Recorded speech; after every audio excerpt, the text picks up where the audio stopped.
Señoras, señores, ¿qué tal? Buenos días, muy buenos días y bienvenidos a Radio Intereconomía, a Capital Intereconomía. Es jueves 23 de abril, San Jorge, feliz día del libro. Bueno, hoy vamos por el número 55 de la guerra en Irán.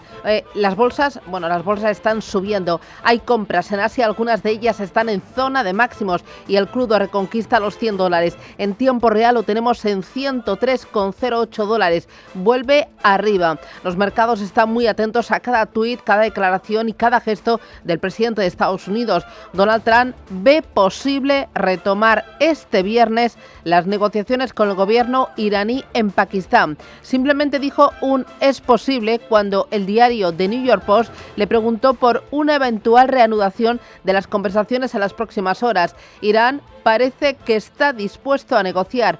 Karen Levitt es la portavoz de la Casa Blanca. Las cartas están en las manos de Trump. Estados Unidos mantiene el control, tiene toda la ventaja y por eso Trump tiene flexibilidad con la extensión del alto el fuego. Estamos a la espera de una respuesta iraní unificada ante la propuesta del presidente.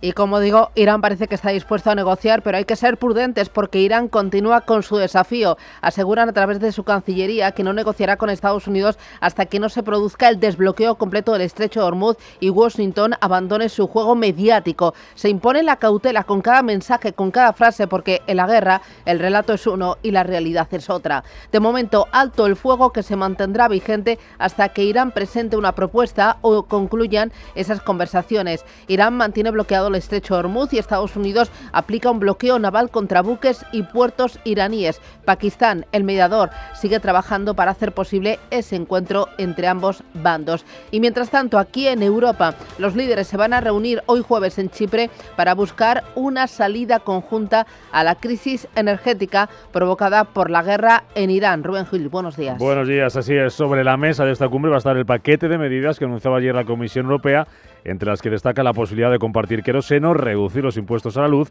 y prohibir cortes energéticos a los más vulnerables. Bruselas rechaza finalmente esa opción de que el teletrabajo sea obligatorio un día a la semana. El objetivo, dicen los comisarios Jorgensen y Rivera, es contener el impacto de la guerra en Irán, que ya ha supuesto un sobrecoste energético para Europa de 24.000 millones de euros. Desde el comienzo del conflicto en Oriente Medio, nuestra factura de importación de combustibles fósiles ha aumentado en más de 24.000 millones de euros. Eso supone más de 500 millones al día. Estos costes se están notando aquí y ahora en hogares y empresas de toda Europa, pero el verdadero impacto de esta crisis es a largo plazo. Está en constante evolución. Es impredecible y en este punto es importante ser claros con nuestros ciudadanos.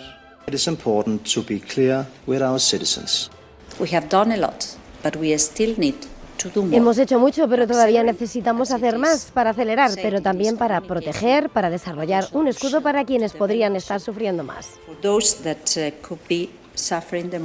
De eso se va a hablar hoy en esa cumbre en Chipre, pero además de la guerra en Irán y de la energía, los líderes de la Unión Europea van a hablar también de Ucrania en esta cumbre que será la primera sin el húngaro Viktor Orbán, una ausencia que ha permitido a los 27 desbloquear finalmente el préstamo de 90.000 millones de euros para Kiev y aprobar el 20º paquete de sanciones contra Rusia. Mientras tanto, las bolsas están sacudidas por una alta volatilidad. Tras una nueva jornada de récord ayer en Wall Street, los futuros hoy van a la baja. En Asia, jornada de más a menos. Japón y Seúl retroceden tras tocar máximos históricos, pero siguen en verde. Y mientras el petróleo vuelve a situarse por encima de los $100. Eva Villanueva, buenos días. Muy buenos días, Susana. Pues sí, como estás señalando hoy de nuevo, el epicentro informativo de los mercados que vigila la geopolítica Irán y cómo vuelve a galopar el petróleo por encima de los $103 el barril de Brent esta mañana y presionando el ánimo de los inversores. Lo hemos visto precisamente en una madrugada asiática que por una parte comenzaba desde lo más alto con máximos en el Kospi surcoreano, en el Nikkei o en Taiwán mientras se extiende la tregua, pero después, al ver al petróleo y las tensiones, han retrocedido el índice Nikkei, que ha cruzado los 60.000. A esta hora lo tenemos en 59.585 puntos. El Kospi surcoreano avanza un 0,29%, también menos de lo que lo hacía antes, 6.435 enteros. Y el Hansen de Hong Kong, que sigue siendo la parte china la más presionada, como veíamos ayer, con caídas superiores al 1%. Todo, además, en un marco de sesión donde los datos han señalado cómo Japón acelera la producción manufacturera por temor a un corte de suministro y donde la economía de Seúl ha crecido más de lo esperado por el mercado de los semiconductores. En esta fotografía de mercado, clave ver lo que ha pasado en un mercado americano que ayer se anotaba nuevos récords, nuevos máximos históricos. El S&P 500 subía al cierre el 1%, 7.137 enteros.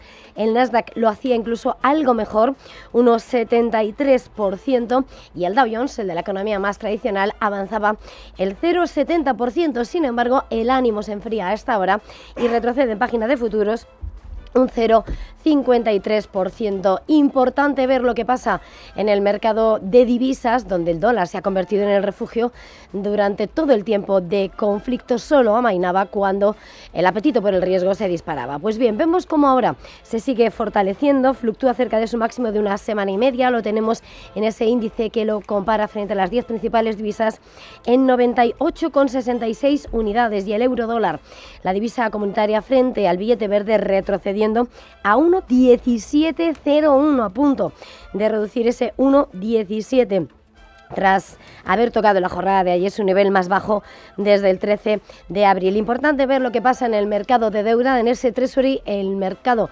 americano, el bono de referencia a 10 años, escalando por encima del 4,32%, después de que además hayamos visto como, según una encuesta de Reuters, la Reserva Federal estaría esperando al menos 6 meses antes de recortar los tipos de interés este año, en medio de la crisis energética que reaviva la inflación, que ya estaba elevada.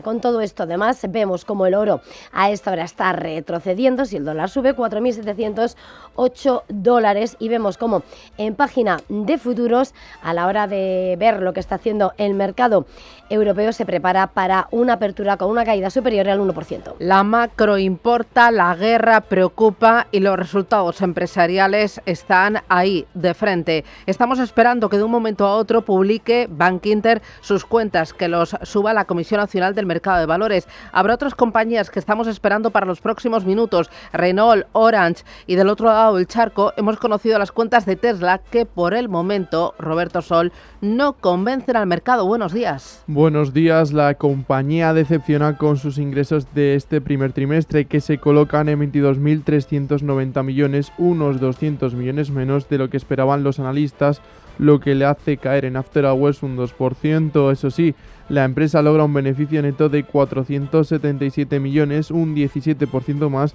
que en el mismo periodo del año anterior. Además, la automovilística consigue un beneficio por acción de 41 centavos, 4 más de lo esperado por los analistas. La noticia positiva llega a través del dato de matriculaciones de la Unión Europea de marzo, donde las ventas de la marca se recuperan y suben un 83% hasta superar los 50.000 coches vendidos. Al mercado también le preocupa su elevado gasto de inversión para este año, que será de 25.000 millones, 5.000 millones más de lo anunciado en sus previsiones anteriores. Así valoraba este gasto de inversión Elon Musk.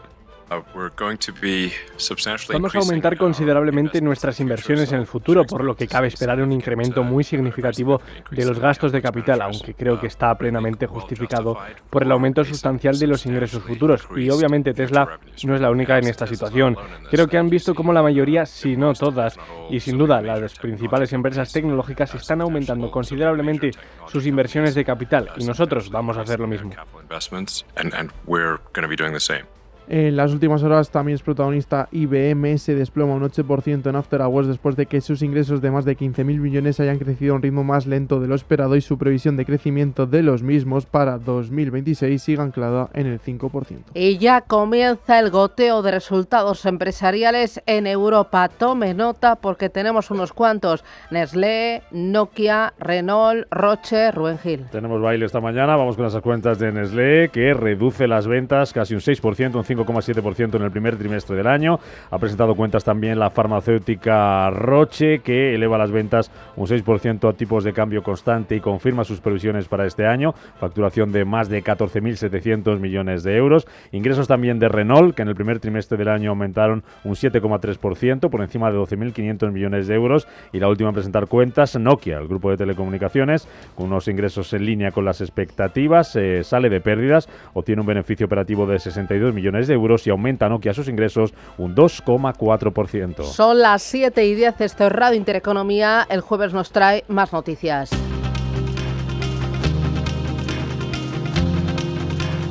Israel y Líbano celebran hoy en Washington una segunda ronda de negociaciones de paz. Hugo Alonso, buenos días. Buenos días. El encuentro se produce apenas 9 días después del primer diálogo de alto nivel entre ambos países desde 1993 y en medio del alto el fuego de 10 días que entró en vigor el pasado 16 de abril.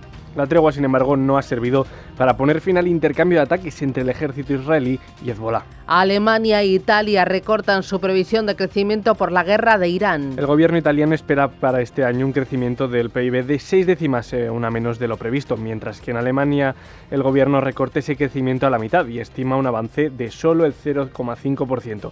Katharina Reich es la ministra alemana de Economía y Energía. La crisis no debe impedirnos ver lo que de todos modos tenemos que hacer. Nuestro crecimiento en términos de empleo y potencial es demasiado bajo. Tenemos que aumentarlo. Nuestra competitividad se ve sometida a una presión constante. La inversión privada es escasa y los efectos de la demografía se hacen cada vez más patentes. Estas conclusiones seguirán siendo válidas incluso cuando esta crisis, la guerra en Oriente Próximo, haya terminado. Esperemos y los precios de la energía se hayan normalizado de nuevo. Aunque no sea popular, Alemania debe, incluso en medio de esta crisis de los precios de la energía. Deutschland muss sich auch inmitten dieses Energiepreisschocks.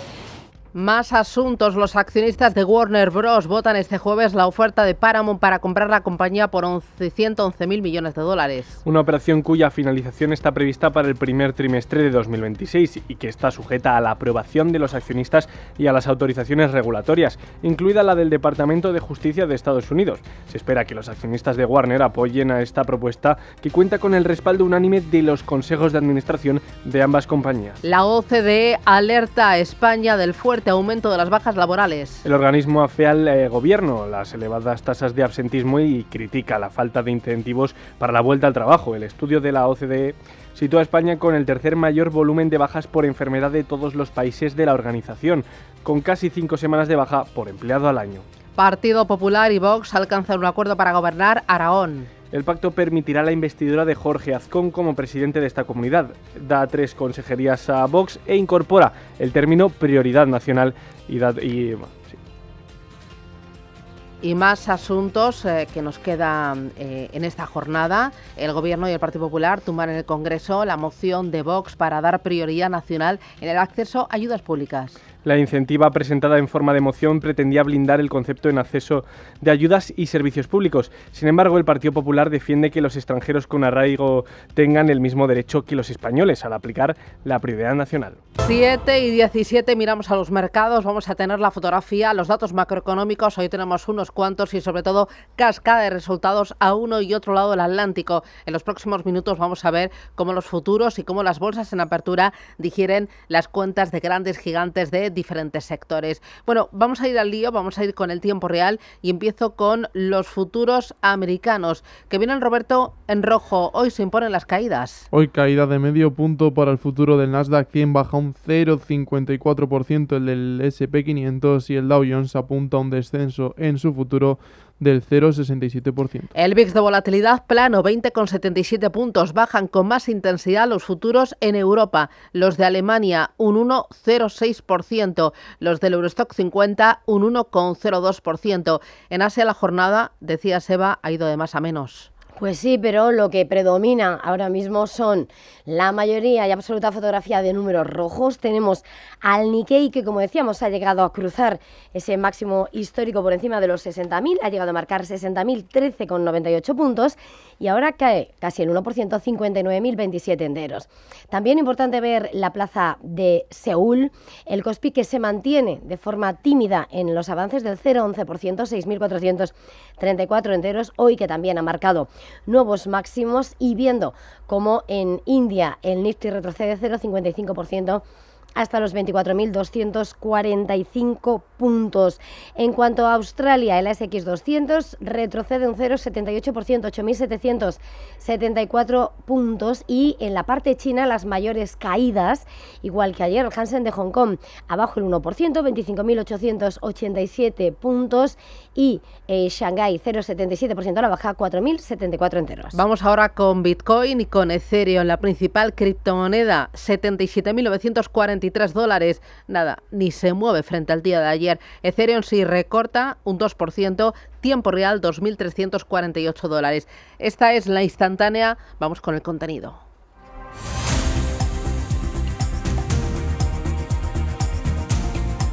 Bueno, como decía, tenemos unos cuantos datos, ya lo avanzabas antes. Actividad manufacturera de Japón crece a su ritmo más alto en 4 años ante el temor que despierta la guerra en Oriente Medio. En Seúl tenemos Producto Interior Bruto, PIB, crece más de lo esperado, sobre todo por los chips. Pues sí, esos semiconductores que dejan su huella en la macro. Empezando por esta parte del mundo, por Corea. En Seúl el PIB ha crecido un 1,7% en tasa trimestral. Es el mayor repunte desde el tercer trimestre de 2020 en la cuarta economía de Asia. El Banco de Corea señala que ese crecimiento se debe al aumento del 5,1% en las exportaciones, liderado por los envíos de esos componentes informáticos, entre los que se excluyen los semiconductores utilizados en infraestructura de IA. En cuanto a Japón, el PMI manufacturero arroja una subida hasta 54,9 desde el 51,6 de marzo, mientras las empresas han aumentado la producción ante la preocupación por la posible escasez de suministro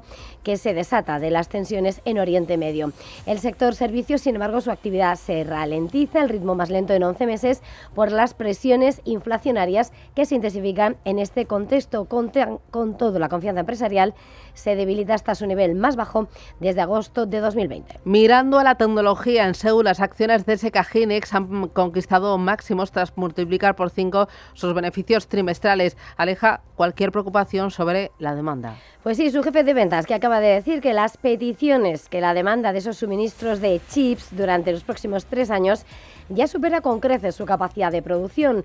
SK Hynix, que es uno de los grandes proveedores de Nvidia, ha batido previsiones por ese auge de la memoria de alto ancho de banda que limita la oferta ante tal demanda y eleva los precios, en concreto de las memorias de RAM y NAND. Disipa así las preocupaciones del mercado sobre la demanda y vemos cómo está subiendo en el año sus títulos un 90%. En cuanto a lo que está siendo la fotografía en el día de hoy, las acciones de SK Hynix hoy, que han tocado máximos, retroceden hasta ahora 0,98%. Y en cuanto a su rival Samsung Electronics, ha tocado también récord intradía, pese a que los inversores están atentos a la evolución de sus trabajadores, ya que los sindicatos esperan que más de 30.000 asistan a una manifestación hoy antes de una huelga para el próximo mes. Bueno, vamos con TSMC, que afirma que el último equipo de fabricación de chips de ASML es demasiado caro para su uso. Pues sí, ya hasta ahora vemos como en Taipei, en Taiwán, el TSMC está subiendo un 1,95% sus acciones. Según informa Bloomberg, la taiwanesa va a retrasar hasta 2029 el despliegue de esas máquinas de litografía más avanzadas de ASML para la producción de chips, con el fin de ahorrar dinero. Es un escenario que azota y mucho la compañía europea. Bueno, atentos a SoftBank, se dispara un 6% mientras eleva su apuesta por la inteligencia artificial. Pues sí, según informa Bloomberg, la compañía está asumiendo más deuda en su apuesta por la inteligencia artificial y busca un préstamo con margen de $10.000 millones respaldado por sus participaciones en OpenAI. Hoy que hemos visto al Nikkei marcar máximos y vemos a SoftBank a esta hora cotizando con avances del 1,78%. Tenemos más protagonistas. Tome nota, los gigantes tecnológicos chinos Tencent y Alibaba están en conversaciones para invertir en DeepSeek con una valoración superior a los $20.000 millones. Noticia que ha publicado The Information y, según los analistas de Bloomberg Intelligence, afirman que esta medida no indica una salida a bolsa.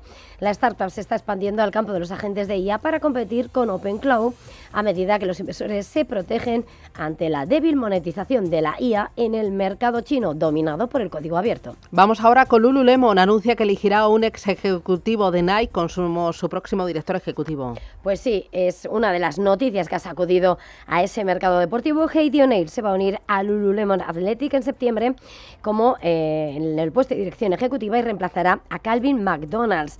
El minorista de ropa deportiva chino conocido se ve presionado para reactivar su negocio que está en dificultades. Sus acciones se han desplomado un 38% en un año debido a la contracción de las ventas en Estados Unidos, en un momento en el que los gustos de los consumidores se inclinan hacia competidores y versiones más económicas de la ropa deportiva de la compañía. Lululemon, que ha caído un 6% tras conocer esta noticia en las operaciones de cierre de mercado. Atentos al mercado americano. Hoy conoceremos dato preliminar de PMI del sector servicios y manufacturero de abril, solicitudes de desempleo y balance general de la Reserva Federal. Además, publican resultados Intel, American Express y Union Pacific. Ayer ganancias, verde y rebote importante. El Nasdaq subió un 1,64%, el S&P 500 un 1% y el Dow Jones se anotó un alza del 0,69. Los índices se ven impulsados por el nuevo plazo que le ha dado Trump a Irán de 3 a 5 días para retomar las negociaciones y también por la gran subida de los valores tecnológicos, aunque hay un valor que se está cayendo en After Hours. Tesla, sus títulos caen más de un 2% después de que sus ingresos de 22.387 millones de dólares se queden por debajo de lo esperado por los analistas. Además, al mercado preocupa la rentabilidad de la empresa después de que la automovilística anunciara un gasto de capital de 2.500 millones, 600 más de lo que dictaba el consenso de expertos. Elon Musk ha anunciado además en la presentación de resultados que elevará el plan de gasto en un 25%, un gasto para más que está completamente justificado viendo los planes futuros en robótica, inteligencia artificial y chips. La presentación también se centró en mostrar los avances de la empresa, uno de ellos relacionado con el Cybercab, el cual Musk ha dicho que espera su fabricación en masa este año. Acabamos de iniciar la producción del Cybercab y pronto comenzaremos la del camión semirremolque. Ahora bien, debo decir que siempre que se lanza un producto nuevo con una cadena de suministro completamente nueva, en la que todo es nuevo, la curva de producción suele ser una curva en S alargada. Por lo tanto, cabe esperar que la producción inicial del Cybercab y del semirremolque sea muy lenta, pero que luego se acelere y crezca de forma casi exponencial hasta finales de año y sin duda el año que viene también. Bueno, otra de las empresas que está resbalando en el After Hours es IBM. Baja casi un 8%. Ha sufrido una ralentización del crecimiento en varias de sus áreas de negocio. Sus ingresos superan expectativas de forma justa, llegan a los 15.000 millones, pero crecen un 9% por debajo del 12% del trimestre anterior. Su segmento de software también registra un crecimiento más lento del 11,3%. Otro de los aspectos que más ha preocupado a los analistas es que no haya aumentado su previsión de ingresos, que sigue anclada en el crecimiento del 5%. Son razones que le hacen caer a pesar de anunciar un beneficio neto de 1.220 millones de dólares o un beneficio por acción de 1,28 por encima de lo cosechado el año pasado. Bueno, convenció al mercado con sus cuentas Boeing. Ha conseguido reducir sus pérdidas en un 77% respecto al primer trimestre de 2025. Su flujo de caja pasa de un saldo negativo de 2.290 millones a 1.454 millones. Sus ventas aumentan un 14% hasta superar los 22.000 millones de dólares y sus entregas también crecen un 10% respecto al mismo periodo del año anterior. En las últimas horas el protagonismo es para Microsoft, ya que ha anunciado una inversión de 18.000 millones de dólares en Australia hasta 2029 para expandir la infraestructura de inteligencia artificial. También destaca Lululemon, que ha nombrado a Heidi O'Neill, ex ejecutiva de Nike, como su nueva CEO, y Warner, cuyos accionistas votarán hoy el acuerdo de Paramount. Son las 7:27, miramos a Europa. Bueno, empieza el baile. Ángeles Lozano, ¿qué tal? Muy buenos días. Muy buenos días, con muchísimo ritmo. Bueno, tenemos cuántos resultados y son las 7:27. ¿Cuántos? Pues ahora mismo estoy contando que van a cotizar 7, pero nos faltan, por ejemplo, algunos de España. Bankinter a las 7:30, a 3:30. Voy con los que de momento tenemos. Ventas de Nestlé en el primer trimestre caen un 5,7% hasta 21.300 millones de francos suizos. Una farmacéutica, Roche, Roche registra un crecimiento de ventas del 6% a tipo de cambio constante. La facturación es de 14.700 millones de francos suizos en el primer trimestre y confirma previsiones para este año. Renault, ingresos que aumentan un 7,3% entre enero y marzo, confirma igualmente objetivos. Nokia, ingresos en el primer trimestre del ejercicio en línea con las expectativas, el beneficio neto atribuible al grupo de 87 millones de euros frente a las pérdidas, los números rojos de 60 millones de euros del mismo periodo del año anterior. Ayer también se publicaban al cierre cifras que van a cotizar esta mañana. Exilor Luxottica ha informado de un aumento del 11% en las ventas a tipo de cambio constante de enero a marzo. El grupo ha hablado de un buen desempeño en Norteamérica en sus dos segmentos principales. Todo lo contrario, Carrefour, ventas del primer trimestre por debajo de las expectativas, aumento del 2,2% hasta 21.140 millones de euros, pero a pesar de esa subida tan ligera confirma objetivos financieros para este año. Y en el caso del grupo de belleza L'Oréal, un crecimiento de ventas comparables de casi el 7%, fuerte demanda de productos premium para el cuidado del cabello y también en el segmento de fragancias, especialmente en América del Norte y los mercados emergentes, lo que compensa la debilidad en Oriente Medio. Tenemos además datos macro que se van a conocer hoy.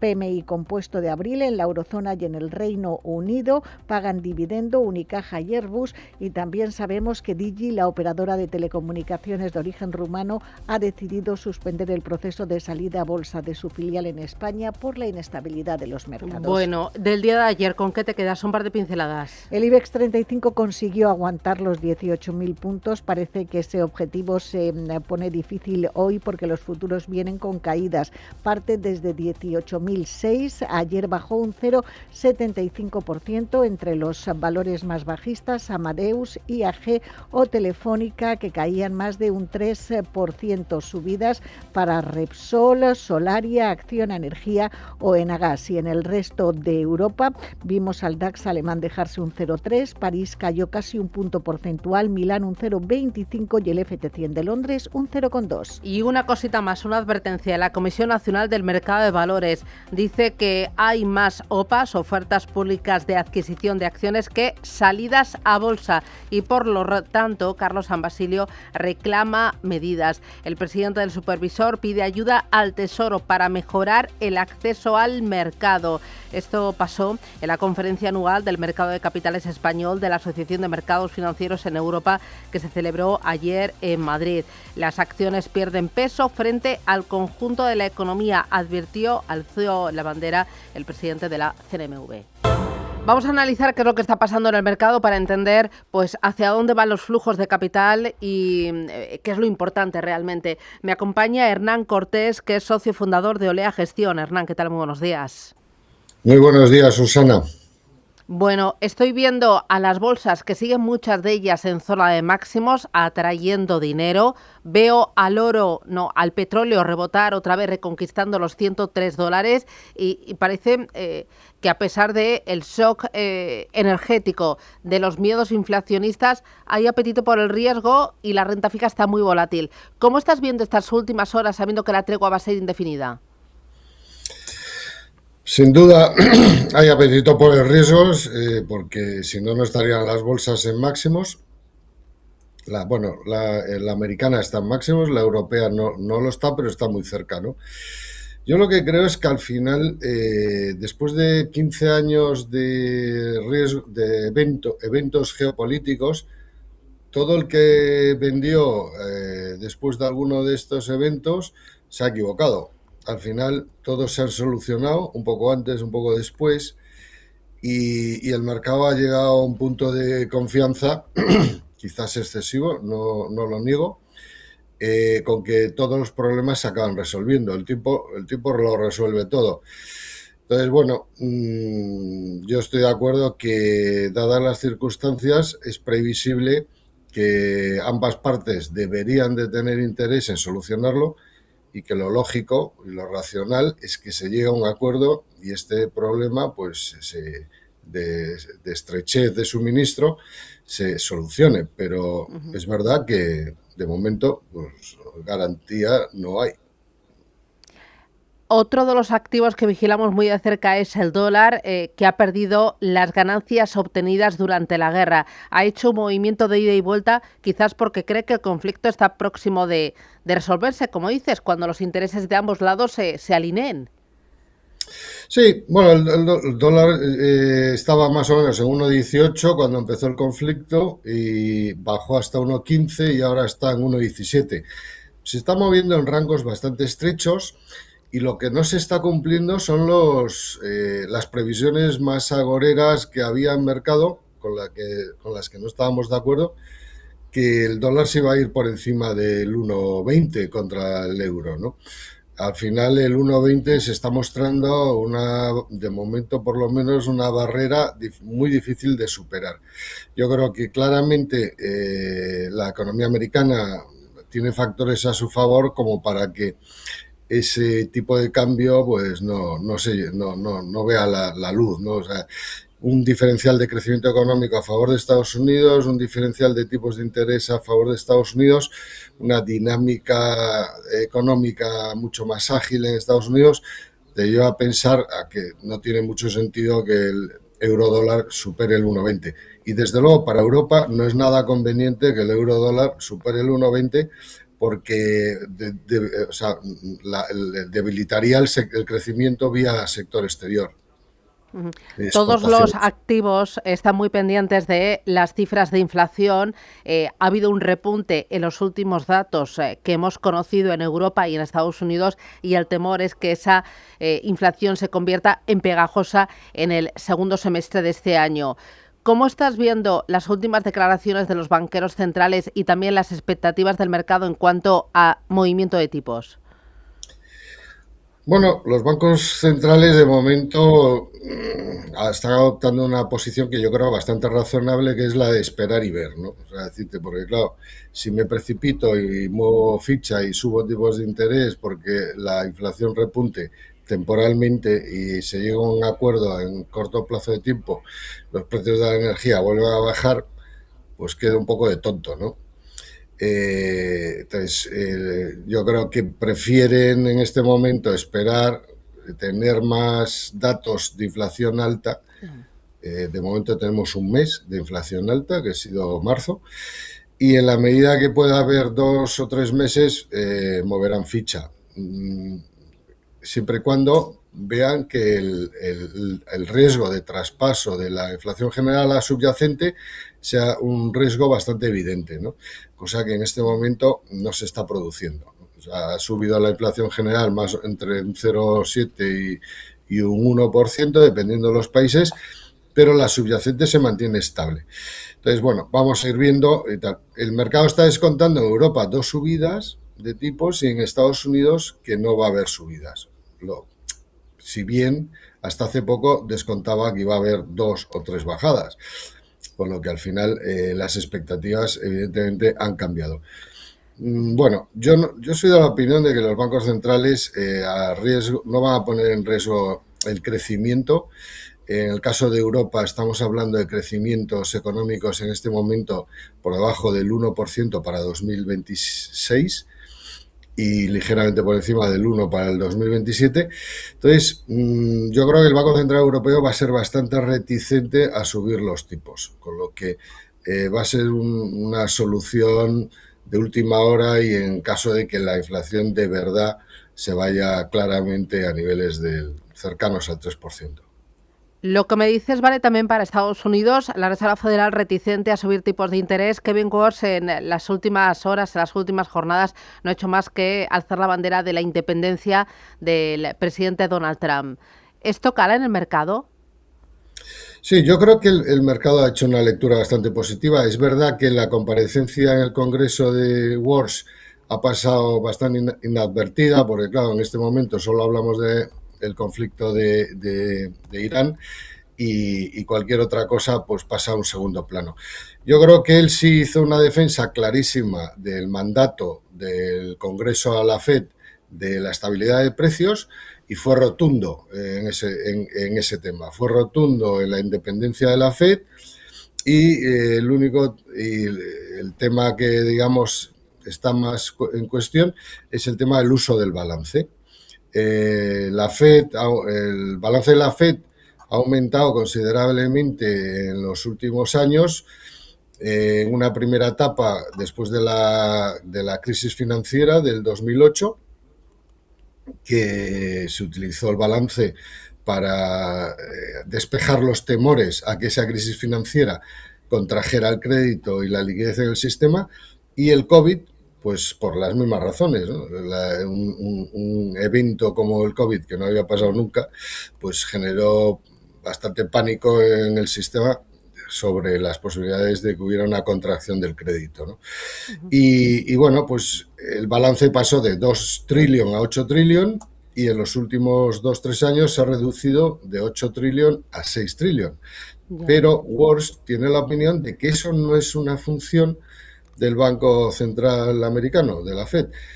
Entonces ahí está un poco la discusión. Él quiere bajar ese balance claramente y yo soy de la opinión de que hay que tener mucho cuidado con ese tema, porque si la gente vislumbra un riesgo de falta de liquidez en el sistema, se puede liar, porque la contracción del crédito va a ser inmediata. La banca, si cree que puede haber dificultades para financiar el balance del banco, pues la tendencia clara es a restringir el crédito.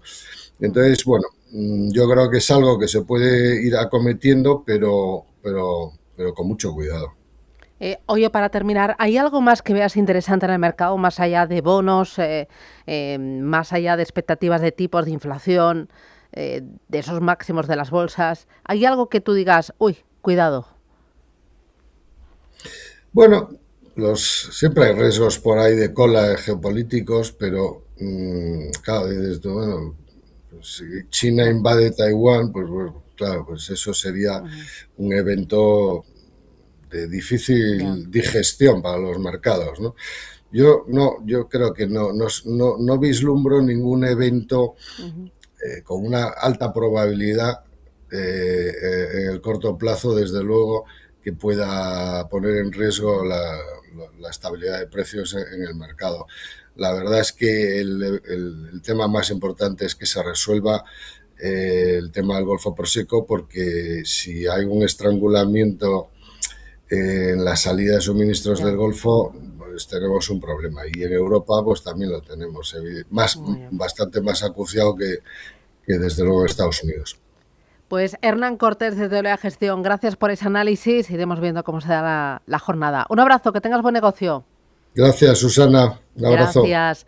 18 minutos para llegar a las 8 de la mañana. Enseguida vamos con prensa nacional, internacional y económica. Pero antes, Ángeles Lozano, acabas de entrar porque tenemos ya los resultados que estábamos esperando. Las cuentas de Bankinter. Efectivamente, beneficio de 291 millones de euros en el primer trimestre. Es prácticamente un 8% más. Habla la entidad de crecimiento en todos sus márgenes y avance del negocio con clientes. El margen de intereses crece un 5,5%, el margen bruto un 6,5% y el de explotación casi un 9%. También dice que la ratio de capital concluye el trimestre en el 12,96%, muy por encima del mínimo exigido a Bankinter por el BCE, que está en el 8,5%. El ratio de mora se sitúa en el 1,92%. Es inferior en 23 puntos básicos al ratio de mora de hace un año. Sigue siendo España el principal mercado de Bankinter y dice que el resultado antes de impuestos en nuestro país ha crecido un 10% en tasa interanual y que se sitúa en 342 millones de euros. 2 minutos y vamos con la prensa. Prensa económica, expansión, Dilla plaza salir a bolsa por la inestabilidad global. La Teleco retrasa sine die la colocación pese al interés de los inversores. CaixaBank crece en el negocio de pymes con 18.000 millones de euros en crédito. Y encuentro de expansión en Murcia. López Miras, cuando se bajan impuestos y se confía a las empresas, los resultados llegan.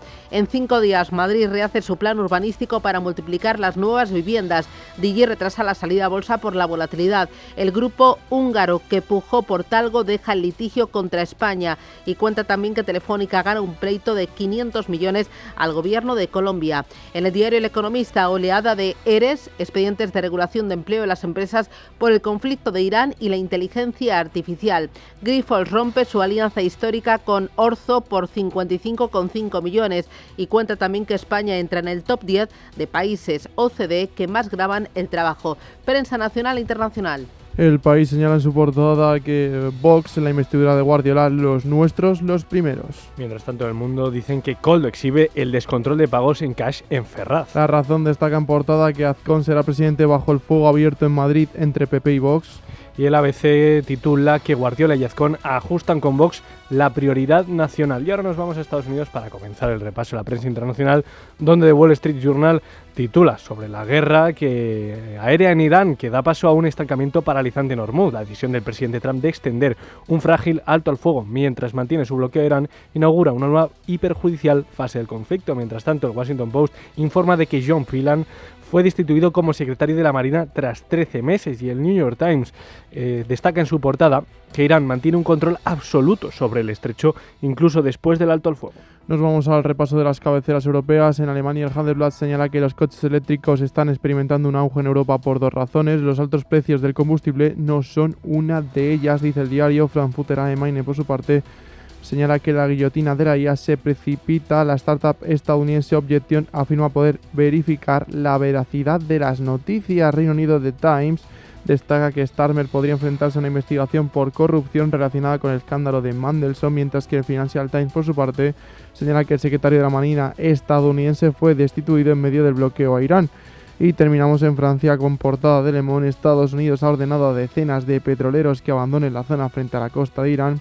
Y Les Eco lleva en portada: mañana si Elon Musk decide no lanzar tal o cual producto, cerrará el grifo. La advertencia del CEO de Ariane Group a los europeos.